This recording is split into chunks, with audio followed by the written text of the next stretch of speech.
welcome. I've seen a few of you before. This, as Marion just said, is sponsored by the Canadian Studies Centre. We're in the Henry M. Jackson School of International Studies, and our school very much acknowledges the Indigenous nations, both in the US, First Nations, Métis and Inuit in Canada, and Indigenous peoples globally. And we in Seattle are on Coast Salish land. It is absolutely stunning today. Until now, we've just had rain through the whole winter and spring, and absolutely beautiful land. Want to acknowledge the Coast Salish peoples are next to human kin, the environment, which is so stunning here, for supporting and inspiring all of our work. And with that, I want to turn to Jonathan Payton, who I am thrilled to say is our Fulbright Canada Arctic Chair this year. And that is supported by the Jackson School of International Studies, Social Sciences, and the College of Arts and Sciences, our College of the Environment, and also our Vice Provost of Global Affairs. Jonathan is joining us from the University of Manitoba, as is Warren Bernauer, and welcome, Warren. Glad to have you here too, and excited about your talk. So with that, I will turn over to you, Jonathan, who is running this wonderful lecture series as part of his spring course at the university. That's wonderful. Thanks so much, Nadine. And welcome to everyone. Welcome from me and from all of the students in the room here. Really delighted to be able to welcome a close colleague of mine, Warren Bernauer, from the University of Manitoba, where he is a postdoc currently in the Department of Environment and Geography and in the Natural Resources Institute. We know where Warren's next stop is going to be, but I think, Warren, that still needs to remain a state secret at this point, so I'll stay mum on that. Warren's work is in the political economy of extraction and natural geography more generally. Warren works at the intersection of Indigenous studies and settler colonialism. Recent and ongoing work, which I think some of it you'll hear about today, is in the politics of knowledge and environmental assessment, and in the development of mineral and hydrocarbon economies and technologies within the so-called just transition, or the emerging green economy. Warren has recently published a book that you should all rush out to get immediately, co-published with Inuk Elder, Joan Scottie, and Jack Hicks. The title of the book is I Will Live for the Both of Us, A History of Colonialism, Uranium, and Inuit Resistance, published by the University of Manitoba Press. In 2022, about 6 months ago, Warren, I think it came out, October, November last year. It is centered in activism and resistance in the Kivalliq region of Nunavut, and it has recently been shortlisted for the Defoe Book Prize, a prominent book prize in Canada for, and I quote, best book on Canada, Canadians, and or Canada's place in the world, published in the previous year. So that, you know, given that the book is so young, so recent, that augurs well for more prizes coming down the proverbial pipeline. A bunch of the book is also based on Warren's dissertation, which was from York University in geography, which also, I should say, won multiple awards, both in Canada and internationally. Warren has articles in Geoforum. There's too many to mention, but Geoforum, Canadian Geographer, Polar Geographer, Monthly Review, tons of chapters, even more press coverage of his work, which is wonderful and puts me to shame. And perhaps most importantly, Warren has worked for over a decade as a technical advisor for multiple Inuit organizations and Inuit municipalities, participating in the environmental assessment process for a whole bunch of emerging development projects like the Kivalliq uranium mine, oil and gas exploration in Baffin Bay, and an expansion to Mary River iron mine, all of which I think Warren can talk about. If he doesn't talk about in his talk, we can maybe save that for questions for those of you who are interested in that element of Warren's work, as he combines He's a bit of a lighthouse for how to combine academic work and community work. At least a lighthouse for me. So with that, I'll pass it over to Warren for his talk today. Over to you, Warren. Thanks, Jonathan, and thank you so much for the kind words. I'm just going to start by getting my screen sharing going here and get my slides up. All right, is this working? It's showing up on everybody's screen? Awesome. So yeah, as Jonathan mentioned, my work deals with economics and politics of extraction in the Arctic. My talk today, and fitting with the theme of this lecture series, is the politics of uranium mining and environmental assessment. And most of my talk is going to be based on the recent book that Jonathan mentioned. I will, for both of us, it was co-authored with Inuk Elder and a very prominent anti-uranium activist named Joan Scottie, and a social scientist named Jack Hicks, who's also been very important in the sort of political history of the territory. And what I'm going to try and do is tease out some of the arguments that we make and some of the stories that we tell that I think have some really interesting implications for the politics of knowledge production, which is the, as I understand it, kind of the theme of this whole series. So what I'll do is I'll start off by giving it just a very brief definition of what environmental impact assessment is, since I presume this is an interdisciplinary crowd and people might not all be familiar with these frankly quite dry bureaucratic processes. I'll briefly give you a history of resistance to uranium mining in Nunavut. I'll talk a little bit about the book, kind of how it came together and the just general contents of it. And then what I'll do is talk a bit about the colonial continuities in co-managed environmental assessment in Canada, specifically through the lens of knowledge production. So I'll be looking at things like the way that Indigenous knowledge is treated, broadly speaking, the way that kind of political issues are or aren't included in sort of these assessment discourses, the power of expert-based knowledge and the like. And then we'll wrap it up. So to get right into it, I'll start with some brief definitions of environmental assessment. So environmental impact assessment, or EIA, is an administrative process that helps examine the environmental and social implications of government decisions, including government decisions to permit or withhold permits for resource extraction. So generally speaking, EIA processes examine a proposed action and recommend whether or not it should proceed, and if so, under what conditions. And this is by far the most common bureaucratic tool used to guide government decisions about extractive industries in Canada. And I should mention right from the get-go that EIA is usually advisory in nature. The Crown, the federal government, or the provincial government generally has significant leeway to either accept or reject the recommendations that you get from these impact assessment panels. Briefly, I'll just describe kind of the stages of an environmental assessment and the components of it, so you get a bit of a sense of how these play out. So in Canada, EIA is usually proponent-driven. Mining companies prepare and submit something called an environmental impact statement, which is a compendium of research examining the potential environmental and social effects of their proposal and outlining what steps the company will take to mitigate the negative effects and maximize local benefits and whatnot.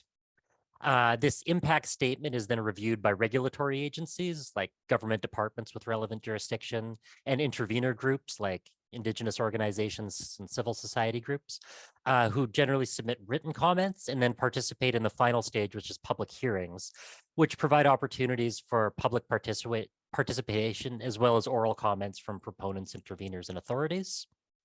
A review panel considers all the submissions from everybody and issues a report to the government recommending whether or not this proposal should proceed and under what conditions.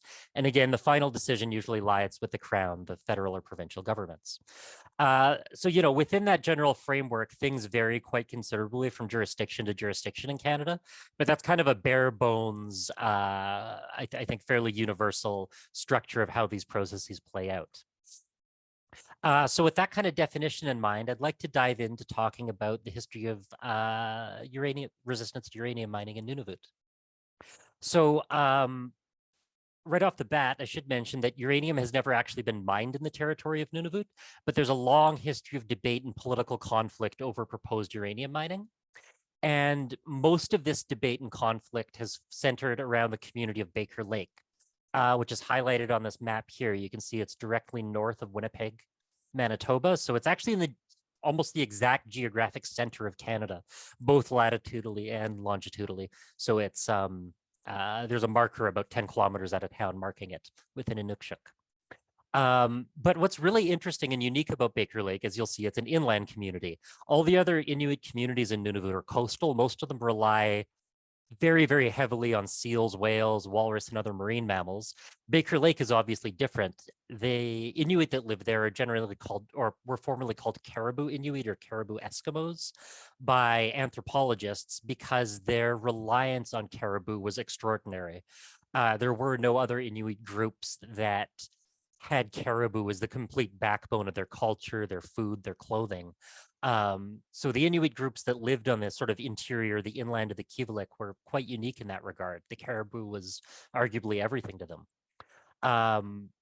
You know, the history of the colonization of this region is obviously quite complicated, but suffice to say, between 1950 and 1970 was when the federal government really began to intervene very intensively in the lives of Inuit in this region. Culminating in everybody eventually moving into permanent settlements, whether it's Baker Lake, or sometimes some people were moved to some of the coastal communities like Whale Cove or Joe Haven. But one way or another, between 1950 and 1970, it went from almost 98% of Inuit living on the land in hunting camps to moving into these permanent settlements. And that move was followed very, very closely by a boom in uranium exploration, which had significant disturbance to caribou. Sorry, I'm just checking to make sure I'm on the right track here with my slides. In the late 1960s and early 1970s, there was a rapid expansion of uranium exploration near the community of Baker Lake. This was driven in large part by an illegal consortium that the Canadian government organized with France, apartheid South Africa, and several other countries to try and inflate the price of uranium in the face of American protectionism. Regardless, what ended up happening was there was just a frenzied exploration. There was helicopters everywhere. There was drill rigs set up right by caribou crossings. And Inuit were having a lot of trouble feeding their families. The areas where they would go year after year to hunt caribou, which is generally where they cross water bodies, the caribou water crossings, they'd hunt them in large numbers there. They just weren't showing up. Their migrations weren't predictable, and people were getting hungry. They weren't able to feed their families healthy food anymore. So Inuit responded to this with both petitions and litigation. So there's a number of petitions that I won't get into right now. And instead, I'll focus a little bit more on the litigation. So there was a landmark court case in 1978, 1980. There was an interim injunction and then a final decision in the Federal Court of Canada. Where Inuit tried to use a claim to unextinguished Aboriginal title, arguing that they'd never signed a historic treaty, they'd never done anything to give up their traditional land rights. And as a result, these uranium companies have no right to be there, and the federal government has no right to issue licenses. Long story short, the federal court recognized that Inuit did possess unextinguished Aboriginal title to the Baker Lake area, which was a huge landmark for Inuit, right? To have these rights recognized, which the government had previously denied, was a huge step for them eventually negotiating a modern treaty with the government of Canada. So, there was some positives to it. On the other hand, the court rejected the Inuit request to halt exploration in the area. They argued that Inuit didn't show enough evidence that uranium exploration was behind changes to caribou. They decided, maybe Inuit were over hunting was the problem. There just wasn't enough evidence. And as a result, uranium exploration not only continued, but actually increased and expanded quite substantially in the late 1980s or in the early 1980s. And this eventually led up to a battle over a proposed uranium mine about 80 kilometers west of Baker Lake. This proposal was submitted by a company called Gesellschaft, which is a West German mining firm, well, West German at the time before unification. And the mine site's about 80 kilometers west of Baker Lake, as you can see on the map here, and very, very close to several extremely important areas of caribou habitat. You can see the calving grounds for two of the major barrenland caribou herds are quite nearby, as is the Thelon Wildlife Sanctuary, which is one of the oldest protected areas in the Canadian Arctic. Now, Inuit successfully defeated this proposal in fairly short order. The Inuit organizations like the Regional Kivalliq Inuit Association, the Tungavik Federation of Nunavut, which at the time represented all Inuit in Nunavut, formed a coalition called the Northern Anti-Uranium Alliance. And within Baker Lake, they formed some citizens groups like the Baker Lake Concerned Citizens Committee. And based on the interventions from these groups, the federal environmental assessment stalled halfway through due to technical concerns. We document it quite extensively in the book, but as a long story short, the communities and the Inuit organizations were demanding a level of information that the company just couldn't meet. And within that context, the local municipality decided to hold a vote, and over 90% of voters voted no, with over 90% of eligible voters turning up. And so anybody that watches elections or plebiscites, that's a phenomenal turnout and a phenomenal statement from the community about where they stood on this. And in response, the proponent withdrew the proposal. They just decided there was really no way forward for it politically, given both the technical concerns and the very clearly expressed political opposition. Now, shortly after that, I think a very massive victory, Inuit signed the Nunavut Agreement, which is a modern treaty, sometimes called a Comprehensive Land Claim Agreement, which was signed in 1993. So through this agreement, Inuit ceded or surrendered their Aboriginal title to Nunavut, and in exchange, they received various rights and benefits, including a cash settlement for $1.14 billion, which in 1993 was a fairly substantial chunk of money. Titled smaller tracts of their traditional territory, about 20% of the landmass of Nunavut. This treaty also created the new Nunavut territory and a government of Nunavut to give Inuit some degree of self-determination.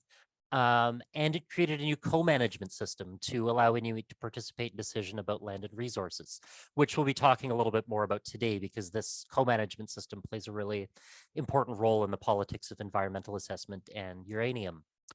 Specifically, I want to talk about one co-management board called the Nunavut Impact Review Board. So this is the co-management board responsible for environmental impact assessment in Nunavut. Its board members are appointed by the federal government, the government of Nunavut, and Nunavut Tungavik Incorporated. And the way it works out is 50% of the appointees come from the Inuit organization, Nunavut Tungavik, and the other 50% are split between the federal government and the territorial government. So there's fairly substantial Inuit representation, and even the federal and territorial appointees are, for the most part, Inuit. There's often one or two non-Inuit on the board, but it's always an Inuit majority, a substantial Inuit majority. And according to the treaty that they signed that created this board, it's required to incorporate Inuit knowledge into its procedures and make space for Inuit language and oral traditions in these procedures as well. And I should mention, as I mentioned before, these processes are usually advisory, and this is no exception. Despite being a co-managed process, the federal government has the ability to either accept or reject NERB recommendations, subject to some limitations, which we can discuss in questions if you like, but they're not too relevant to what follows, so I won't get into them right now. So with that context, after the agreement was signed, in the early 21st century, we started to see a lot more pressure for uranium mining ramping up again. A lot of this had to do with the nuclear industry kind of rebranding itself as a clean and green solution to climate change. It's quite debatable, in my opinion, and in the opinion of a lot of other people working in energy geographies, whether or not they're logistically and technically the nuclear industry actually can play a substantial role given the timelines that we're at. But in terms of needing to mitigate climate change, but regardless, this sort of rhetoric created a big boom of uranium exploration again in Nunavut. And by 2006, we had a new proposal for the Kigavik mine submitted by a new company called Areva, which is a French multinational nuclear company, 80% owned by the French government. It's since collapsed and been recreated as Ornamo, Resources, but at the time the company was called Areva. So a key change with Areva's proposal is Inuit organizations and regional governments became divided on the question of uranium mining. Okay, so there was support for uranium mining from Nunavut Incorporated, the Kivalliq Inuit Association, and the government of Nunavut. So the major Inuit organizations and the territorial government all issued policies supporting uranium mining and entered into agreements with this company. On the other hand, there was really firm opposition to uranium mining from community hunters and trappers organizations and the Kivalliq Wildlife Board. So these organizations focus more on representing the sort of hunting and traditional rights that Inuit have. And there was a really clear sort of division and battle line between these sort of two streams and two types of Inuit organizations that were created under the land claim. The Kivalliq proposal went through a Nunavut Impact Review Board review, and based on submissions from hunters and trappers, the review board ultimately recommended the project should not proceed due to technical deficiencies in the proponent's proposal. First and foremost, there was a lack of a project start date. The price of uranium was in the toilet by this point, around 2014, mostly because it was in the shadow of the Fukushima reactor meltdown, right? So people were a lot more uneasy about nuclear again. There just wasn't the market for it. And there was also a lot of other uncertainty in the proponent's impact assessment. There wasn't enough baseline data collected about caribou or marine mammals and just other deficiencies in the studies that they'd done. Ultimately, the federal government accepted the NERB recommendation and rejected the Kivalliq mine, after a significant letter writing and lobbying campaign by the hunters and trappers in the region. And as a result of all of this, the Kivalliq project is currently in care and maintenance. In other words, it's dormant. Somebody flies up there once every few years to make sure that there's no garbage on the ground or whatever, but otherwise they're not doing any exploration. They're not advancing it at all right now. So this was another, I think, huge victory for the community. With that sort of brief history, I'd now like to talk a bit about the book that we wrote and some of the analysis that we kind of conducted around this history and some of the key arguments that we make. So I'll move into chatting about the book titled I Will Live for Both of Us, A History of Colonialism, Uranium Mining, and Inuit Resistance. So as Jonathan mentioned, part of this book kind of flows out of my dissertation research, which was my research method was action research with the Inuit in Baker Lake and Inuit in Clyde River. So what I did was I volunteered with the hunters and trappers in Baker Lake to help them participate in the review of Areva's Kivalliq proposal. I analyzed documents and summarized them for the hunters and trappers. I helped them draft submissions to the review board. I participated and testified at final hearings and did a lot of work to kind of help them get the outcome that they wanted out of that process. And I did something similar with Clyde River around offshore oil and gas exploration that eventually actually ended up leading into a landmark Supreme Court case around the duty to consult for hydrocarbon extraction in the Arctic. Anyways, in any case, during my work in Baker Lake, I connected with two really, really interesting people. One of them is named Joan Scottie. That's the elder who's the lead author of the book, and that's her picture on the cover that you can see there. So Joan is an elder now, and she's been a key organizer and spokesperson for Inuit resistance to uranium mining since the 1970s. She's been a leading figure in this throughout. She's also a very skillful hunter and just well known as a grassroots activist in Nunavut's political scene.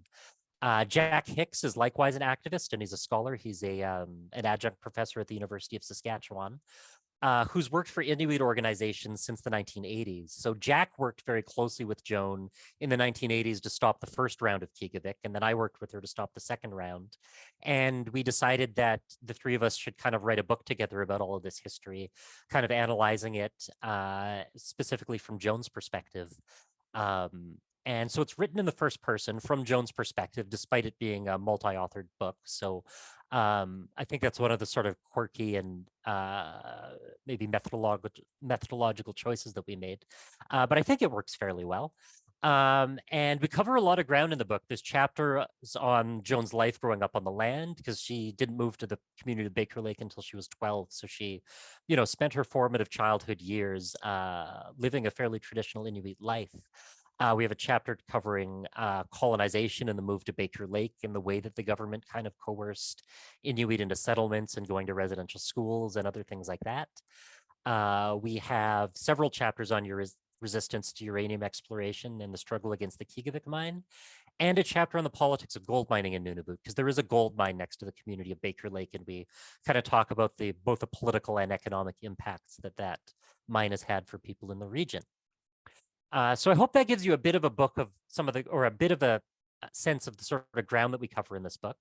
And what I'd kind of like to do now is pick a few of the kind of arguments that we make that kind of speak to the colonial continuities in this environmental assessment process.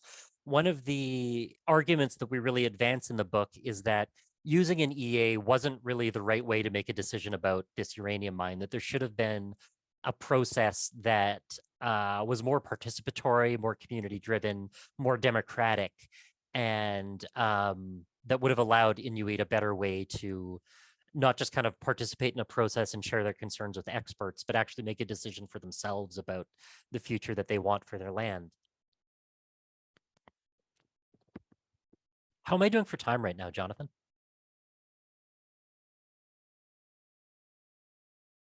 Sorry, just had to unmute myself. You're great. You're roughly 20 minutes in. Sounds good. Okay. Well, we'll see if we make it to 40 minutes. I may have undershot, but we could always have a longer discussion after. So I'd like to finish by, again, talking about some of these colonial continuities, some of the political dynamics that we've identified. And I think it's a really interesting case, right? Because Inuit have clearly strategically engaged with EAA to stop proposals for unwanted extraction. But despite this, there are colonial power dynamics that exist. I should have mentioned that in addition to the 2 uranium mining cases that I've discussed, there's also numerous examples of Inuit engaging with these environmental assessment processes to stop oil and gas exploration from the 1970s up until today. And they've done it with mixed success, but a significant degree of success. So I think it's very easy to kind of get wrapped up in these victories and kind of assume that the process there is working just fine and it's working just fine for Inuit. But from Joan's perspective and a lot of the other hunters in Baker Lake, it really hasn't. So our book identifies a lot of colonial power dynamics that persist through the kind of review of these processes. And so I'll just spend a few minutes talking about them right now. First and foremost, we've discussed this a few times now, is Crown jurisdiction, right? It's not like Inuit got to make the decision whether or not that mine went ahead. It was the federal Minister of Aboriginal Affairs that got to make the final call, which is, I think, a very blatant colonial power dynamic. For all that's changed through this Nunavut agreement, basic Crown jurisdiction over the extractive economy hasn't really budged in the slightest. The other obvious dynamic is corporate power. These mining companies have a lot more power to kind of navigate the environmental assessment system, and they've succeeded to lobby in ways that have kind of really limited the what's required of them. Not just during the assessment itself, but during the actual follow-up, during the operation of the project. There's a lot of ways that companies tend to defer some of the most important questions to after the decision's actually been made. And we document that really clearly with the gold mine near Baker Lake, where a lot of key issues around caribou mitigation were deferred until after the assessment was over. They promised over and over that we'll do zero harm. We just need to figure out how we're going to protect the caribou once this thing's approved. We just need this approval.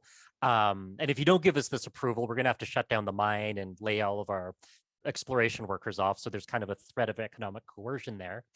And then as soon as the mine's in operation and there's people with jobs there that are now dependent on this operation, they turn around and say, well, we also do need to balance environmental protection with the economics of this project.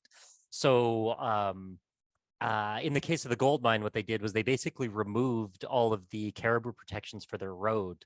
Originally they agreed to stop road traffic when caribou were migrating through the area, and that just got thrown out the window. So now they have big haul trucks going through a quite long road. It's over 130 kilometers in the middle of caribou migration routes, with really no serious protections in place. So yeah, the mining corporations continue to hold so much power in this, much more than communities do, especially over that threat to sort of withdraw investment, lay off workers, and shut a project down if it's not making enough money. Those are both fairly blatant and obvious, and I think most people can see those working at work. The last four dynamics that I want to talk about deal a bit more with knowledge production, and they might be a little more less obvious to people that aren't participating really extensively in these processes. So first and foremost, these EIA processes tend to depoliticize the question of resource extraction. This isn't really a unique argument, right? This has been made by a lot of political ecologists. Tanya Lee, an anthropologist, is probably one of the more prominent authors that's kind of advanced arguments about this. So she argues that these assessment processes tend to screen out moral and political questions and focus almost exclusively on the technical details of these proposals. And we document that very clearly in the book that we wrote. So for the second Kigavik assessment, really early on in the process, during that sort of screening and the scoping of the assessment, as I talked about, Inuit were demanding, we really want to look at the end uses of uranium. We're worried that this might end up in nuclear weapons, or, we're not sure that we support nuclear power. What if there's a meltdown?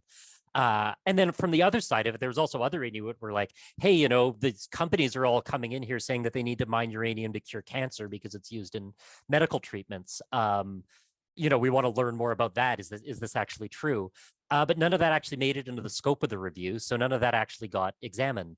The review board determined early on that end uses, downstream effects were outside of the scope. So most of the really pressing political concerns that Inuit had were just off the table for discussion moving forward, which really kind of constrained the discussion and constrained the ability for Inuit to kind of talk back and resist and argue against this mine.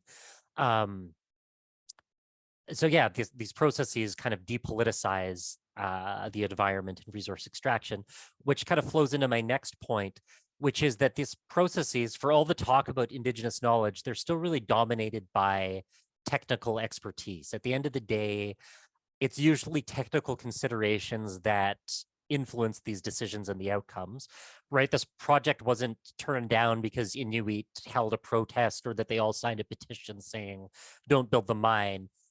This proposal was turned down because of technical arguments, largely ones that myself and other non-Inuit advisors brought to the table, with the support of Inuit, with the goal of helping the Inuit hunters that I was working with advance their interests.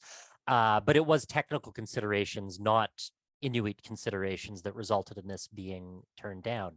And also just the whole process kind of demands a level of education in sort of Western ways of thinking that a lot of Inuit knowledge holders don't have, right? Like the environmental impact statement that the company produced for the Kigavik mine was over 10,000 pages long.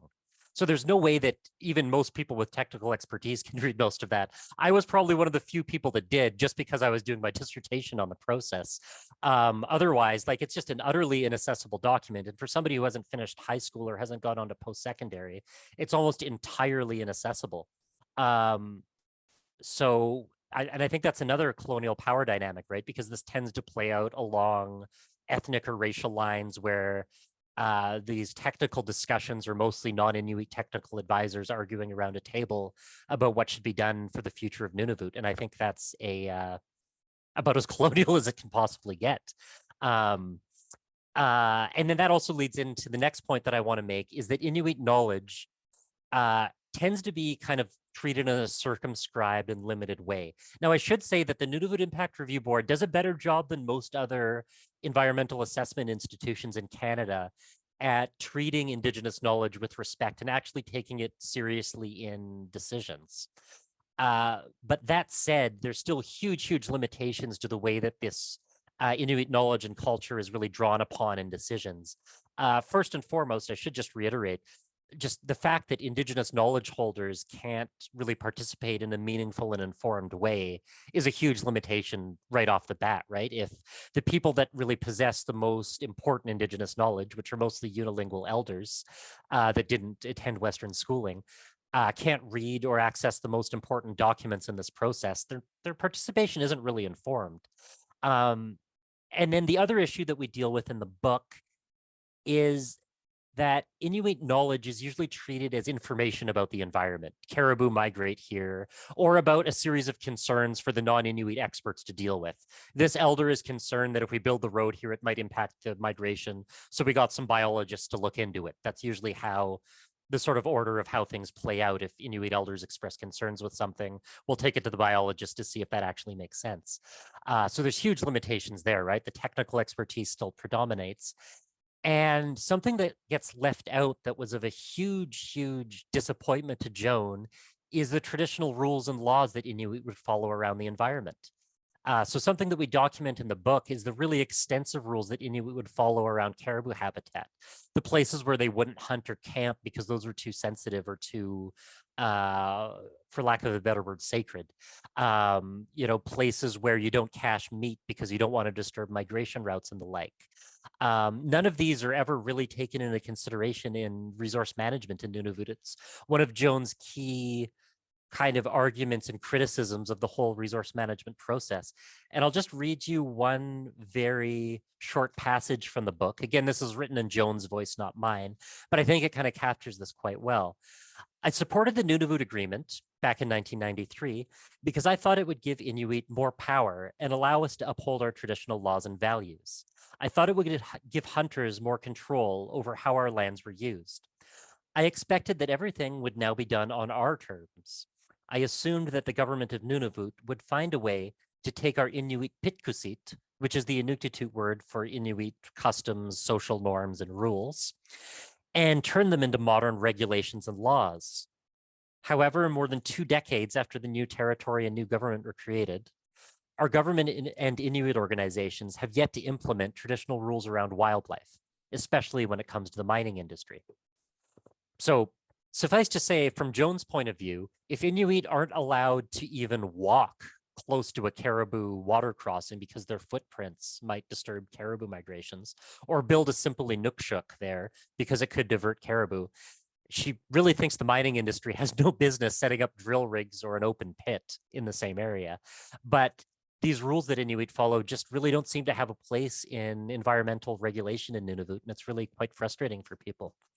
Like Joan, she's obviously not the only one, but she's probably the most vocal spokesperson for trying to find a way to implement these rules around the mining industry.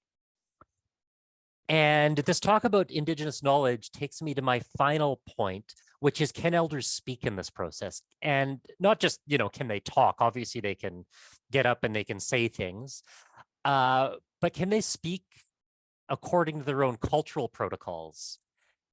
And my experience suggests that they really can't. And so I'll just kind of finish up with one story that I think kind of makes this point. So as a bit of context, generally when Inuit elders, the really old elders, speak, they won't address a question directly. They'll usually tell a story from their life history that kind of serves as a metaphor for whatever challenge people are being faced right now, and can give some sort of guidance for how people can kind of come to their own conclusions about the problem. Elders generally tend to not direct, but kind of suggest and guide. And they use, again, their life history as a sort of metaphor to give this guidance. So during the final hearings for the Kigavik mine, the oldest elder in Baker Lake, a man named John Nukik, who's actually Joan's adopted brother, got up to speak. At the time, he was about 95 years old. He wasn't just an elder like Joan who grew up, had a childhood on the land. He grew up and had kids, and they had their childhood on the land. He was Joan's older brother.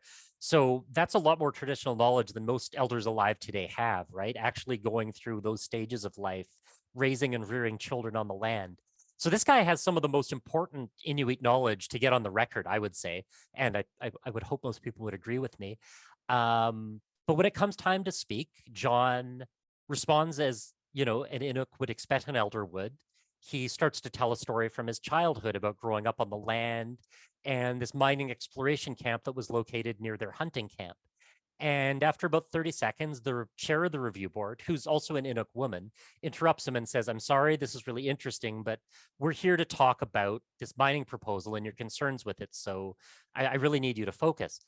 And so John gets kind of flustered and he starts to rush through. So she tells him to summarize and he just starts to speak faster because it's a concept that's almost foreign to him. And so he skips ahead and he starts to tell a story about the 1970s when he was working with the police on a search and rescue operation for some hunters that got lost out on the land. And there was some tensions between him and the police on how they should move forward with this project, which I think he was getting to a metaphor between the tensions between Inuit and this mining company and how they should be addressed. And the review board chair cut him off again and said, "I'm really sorry, but you need to we're here to hear your concerns. So, we can consider them and make sure that they're taken into consideration when we make a recommendation here." And John took the microphone again and he said, "Well, a lot of people know that when this company first came, I was kind of supportive of it. But now that I've learned more, I think it's really dangerous and they shouldn't go ahead." Handed the microphone off and he started to cry, as did several other people in the audience. It was actually a really emotional and difficult situation for people.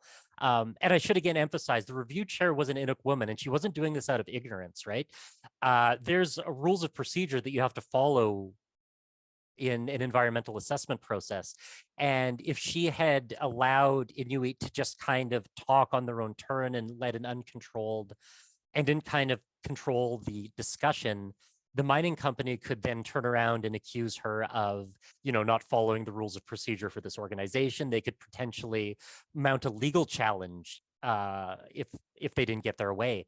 So, this isn't a question of a bad person being in charge of an institution. It's a structural problem that I think has a hugely negative effect on the ability of Inuit to participate in these processes according to their own cultural protocols. So, I guess in the grand scheme of things, obviously the Nunavut Impact Review Board has created a lot of new and important opportunities for Inuit to participate in impact assessment. Inuit have used this process to stop unwanted proposals. There's the Kigavik mine. There's also the expansion to the Mary River iron mine that Jonathan mentioned earlier, which some of you might have heard of because there was a blockade there that got very tense. It was armed. The police were about to come in before it ended peacefully, got a lot of international news attention. Inuit stopped that through the review process as well. So, there's these victories, but when you actually participate in these processes, it's still incredibly colonial. It's still incredibly controlled by Kablunat, the Inuit word for white people, still dominate this process. There's still the sort of racialized line around whose participation really counts here. And it's still very blatantly colonial, I think. So I'll end with that. I hope you found the talk a little bit interesting. I hope you'll consider checking out the book. In addition to myself, Joan also put a ton of work into this. I think it's a pretty important statement on Indigenous rights and environmentalism in the Arctic. And, I'm not usually one for shameless self-promotion, but I'd like to see this book do well for Joan's sake. So I would really encourage you all to look into getting a copy. Thank you.